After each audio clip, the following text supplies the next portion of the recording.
উমাইরের কথা শুনে বিশ্বনবী বললেন, ঠিক আছে উমাইর, জান্নাতে ঢোকার জন্যই, জান্নাতের অধিবাসী হওয়ার জন্য যেহেতু তোমার এত আকাঙ্ক্ষা, আমি বলে দিলাম আনতা মিন আহলিহা, তুমি আল্লাহর ওই জান্নাতের অধিবাসী হবা। যাও উমাইর, তুমি ওই জান্নাতের অধিবাসী, ওই জান্নাতে তুমি ঢুকবা, তুমি জান্নাতি। তার মানে সহজ কথায় তুমি জান্নাতি। সুবহানাল্লাহ বলেন। যখনই বিশ্বনবী বললেন জান্নাতি, সাইয়েদনা উমাইর রাদিয়াল্লাহু তাআলা আনহু খেজুর খাচ্ছিলেন আর মনে মনে ভাবে, বিশ্বনবী যখন ওয়ারেন্টি দিয়েছে, বিশ্বনবী যখন গ্যারান্টি দিয়েছে আমি জান্নাতে যাব, তাহলে হাতে তো এখনো 3টা খেজুর বাকি। এই 3টা খেজুর যদি খাই তাহলে জান্নাতে ঢুকতে দেরি হয়ে যাবে। সুবহানাল্লাহ পড়েন। হাতে কয়টা খেজুর? 3টা খেজুর।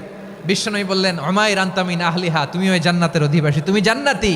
উমাইর চিন্তা করলেন, আমি জান্নাতি, নবীর মুখ দিয়ে যখন বেরোইছে ওই জান্নাতে তো আমার ঢুকতেই হবে, কিন্তু হাতে 3টা খেজুর খেয়ে যদি জেহাদের ময়দানে যাই তাহলে জান্নাতে যেতে তো দেরি হয়ে যাবে।